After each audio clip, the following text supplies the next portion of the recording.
Гирхан бермо докцинсагвар за хаян кэн сагму халдулжвар.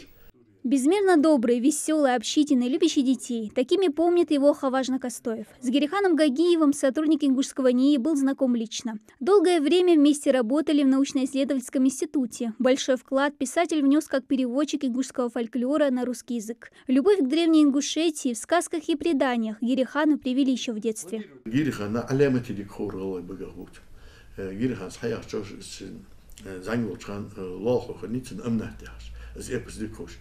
Цу дук ездил так они цензия постудачи цу гирхан зор хитр гастудачи поэт хлыр ц поэтический гоузлсун омер зерворц. Сегодня Гирихану Гагиеву исполнилось бы 77 лет. Родился будущий поэт, драматург и переводчик 14 апреля 1945 года в городе Акмолинске, Казахской ССР. Стихи, сказки и поэмы Гирихана Аюповича на ингушском и русском языках печатались не только в национальных изданиях, но и всероссийских. В них поднимались разные темы о жизни, человеческом долге, любви. Были стихи на религиозную тематику. Бусул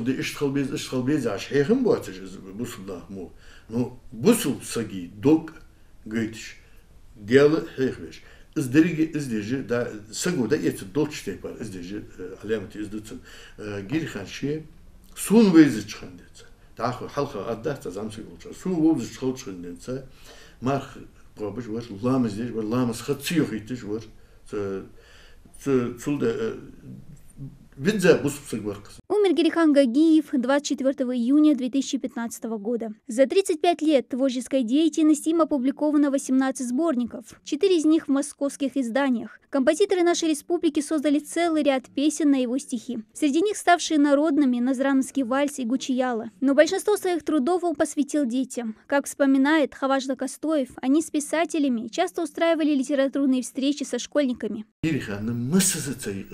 Мысл вау хаяли хаяти фунодали молодали до мешла шебети до дел хаяли издуатжи хавар изгирихан хамин вялча сибириште духаяла са ахсадала бирж гирихан маладуш холц. 14 апреля родился и Багаудин Зязиков. Ингушский советский писатель, критик, журналист, появился на свет в 1908 году. Из-под руки писателя вышло немало очерков, рассказов и повестей. В их числе и такие сборники, как «Счастье», «Красота до полудня», «Добродетель до смерти» и «Воля советского человека». Багаудин советский саг омал гойтер цун дину гойтер цун коммершал ютер цун масаз дахи баханти шиваха дадала кичу олжи дахи баханти кахеги дахи баханти вахж бан что В 1941 году Багаудина Зязикова призвали на фронт, где он работал военным корреспондентом. Боевой опыт помог Зязикову создать одно из своих знаменитых произведений. Повесть «Девять дней жизни героя», написанная еще в 60-х годах, тут же приобрела благодарного читателя в лице ингушского народа. В ней рассказывается о событиях гражданской войны глазами Мандры Нальгиева, героя повести.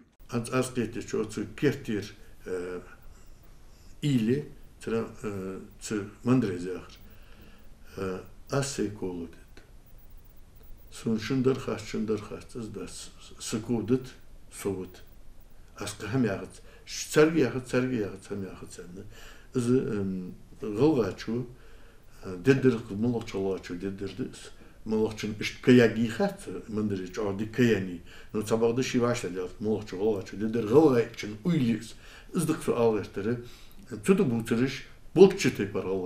Умер Багаудин Зязиков 11 ноября 1965 года. Он, как и Гирихан Гагиев, сумел оставить о себе яркий след в литературной сокровищнице нашего народа и в сердцах многих. Их творческий путь стараниями НИИ описан в книге «Современная ингушская литература». Здесь собраны биографии наших соотечественников, обогативших родной язык. В ближайшее время сотрудники научно-исследовательского института намерены перевести 3 тома книги на русский язык.